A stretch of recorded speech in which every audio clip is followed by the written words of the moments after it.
All right, gentlemen, welcome to yet another exciting episode of The Drought That Would Not End. And today we're going to have to talk about why it's okay to cut off your friends and family over their political choices and political views. A lot of people will tell you that, oh, yeah, cutting off friends, cutting off family because of politics, that's a bad idea because, well, family is more important than politics. It's like everything like that. And I believe that this is a wrong position, and it's a wrong position specifically because it does not treat politics with the seriousness it deserves. And I think it also elevates the agency of the individual or even the family to a lot higher place than it actually is, although that's sometimes a necessary fiction. So let's start with the very obvious thing. When you have a political disagreement with someone, this is a disagreement of what the state should do, of whether the state should take one action or the other. Now, the basic tools at the disposal of the state are essentially violence. The state is defined by its territorial monopoly on the legitimate use of force, which is violence, which means that every time we discuss using the state to do anything, we are discussing the application of legitimate violence to achieve specific ends. So when that's what the essence of politics, that's the bare bones theoretical position of what we're doing when we're discussing politics. Where should we direct societal violence? How much of it, at what people. And so when you have a political difference with someone, this is fundamentally a difference of opinion about which people should get, if necessary, beaten and killed and imprisoned and fined by the state for violating its precepts. And a lot of libertarian anarchist types, they say, well, this just delegitimizes the state. And I'm like, no, because, violence is not an inherently bad thing. First of all, you're never going to do away with it, so we might as well silo it off and have it controlled in this very specific way like the state. And second of all, like, violence gets shit done. In order to get shit done, in terms of civilization, in terms of, yeah, we need to get this thing done, violence actually works a lot of times. And so why not use it in this legal and legitimate way? But here's where it gets interesting. Sometimes what your friends and family propose is their political positions would lead to the state's violence being directed against you or things you care about. And thereby, these people are essentially voting for or advocating for your destruction, for your imprisonment, for your confinement, for your killing. Fundamentally, yeah. Basically, it's when you cut off a family member or a friend over politics, what you're telling them is, I don't like being thrown in prison. I don't like being killed. I don't like being fined. And I don't think you're a good person for advocating it. In fact, I don't think I want to associate with you anymore. It is one of the very few things we have as, let's call it, leverage over especially our family members. Our friends, you can have more tools at our disposal to modify their behavior in ways in which we want them to behave. But when it comes to your family, basically the weapon of utmost leverage is the threat of, I'm going to stop associating with you, I'm going to stop loving you, I'm going to stop granting you the psychic comfort you get from being my family member if you vote for or advocate for this particular instance of political violence against me. And since I've been playing Skyrim lately, I feel the need to make the metaphor here. The law is a word of power. The law is like the shouts in Skyrim. Of course, you cannot just speak the law and push someone into a wall or something, but when we talk about the law, when we talk about essentially political speech, legal speech, when spoken into being, it is then used to dispatch agents of force. We call them cops, in extreme cases soldiers, who enforce the letter of that law. I mean, they should, right? So what the letter of the law is matters a great deal. People are going to live or die by this letter of the law, if so enforced. And of course the degree of enforcement is also important, right? So we can have a political difference as to how much of the law we're willing to enforce and how much not. This is sometimes known as the question of how much corruption are we willing to tolerate.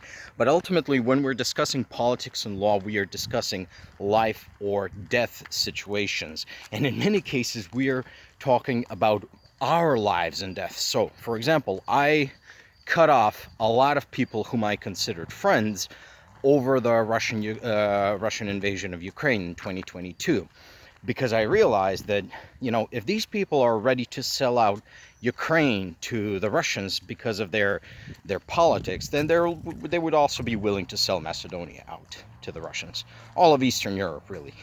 And that means that they are okay with me and my family and my city and my people, and the people of, like, everyone, every living soul living east of Vienna, in the words of one of these people, every living soul living east of Vienna being murdered, being raped, being robbed, being enslaved, having our cultures erased, having our nations ground into nothing by the Mongol horde. And well, if you support that, or if you're indifferent to that, if you think that that's none of your business, I don't think I can call you my friend anymore.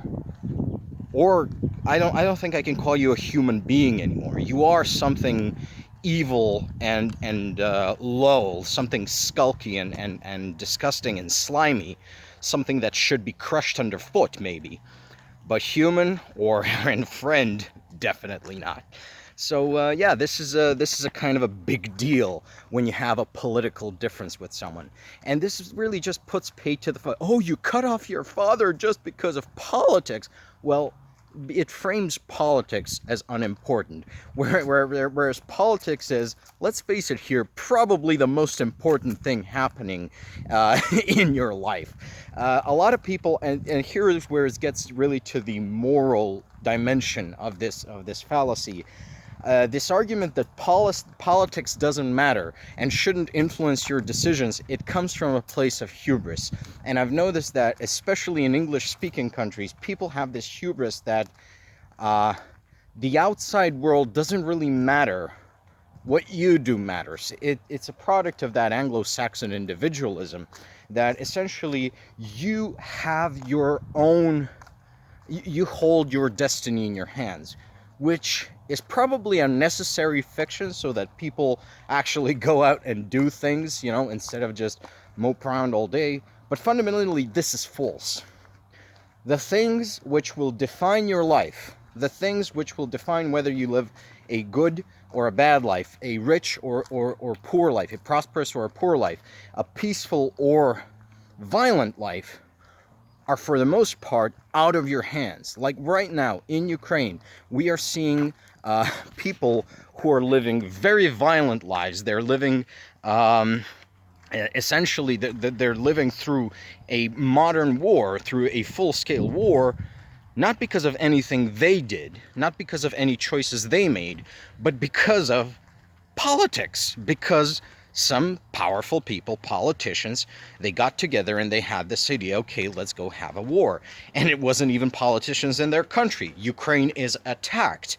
The decision was made in Moscow, and the let's call it tacit approval for the invasion was given in Beijing and I suppose Washington, because I don't know, deterrence just failed in 2022, and we can have a video of that. And the people in Ukraine, well, what did they ever do to deserve this? The answer is nothing. The answer is nothing. But through the democratic process, or just any political process really, you have the power to, in whatever small way, influence politics. You can actually do that. And when you do that, when you exercise your political rights, you are participating in the decision-making process. And the decisions you make or you contribute to in the decision-making process, well, they actually matter. And they tell me something about your inclinations, about your moral worth as a person. And I don't think that former friendship or familial relationship washes out the basic immorality of supporting horrible policies. And this is why I'm never going to forgive anyone who ever voted for Donald Trump for any reason. I'm never going to forgive anyone who voted for AFD in Germany, or Reform UK in the United Kingdom, or Rassemblement National in France, or I don't know, pick your pro-Russia, pro-crime, pro-oligarchy, they all blend into one another. All of these parties, they support Russia, they support China, they support crime, they support oligarchy, and they support enslaving us to the neo-feudalist techno-overlords.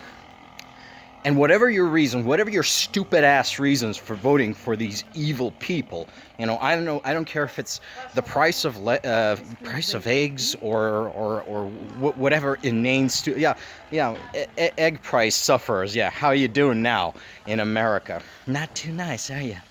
I don't care. You voted to have me killed by the Russians. You voted to have my entire family, my entire people ground into nothing by the Russians. So there's going to be no forgiveness, and you shouldn't feel bad for cutting off horrible people out of your life. You shouldn't feel bad for saying, no, you're no longer my friend. You're no longer my mother. You're no longer my brother. You voted to have me killed. You voted to throw me in prison. You voted to destroy our country. I can no longer associate with you. You are a morally repugnant, monstrous creature. And you should not be anywhere near me, because your influence is corrupting and polluting. Fuck off. Learn to be angry, people. Anger is a very liberating emotion. And learn to channel it properly. Do not explode. Act. And I guess that's it for today. Bye-bye, folks. Take care.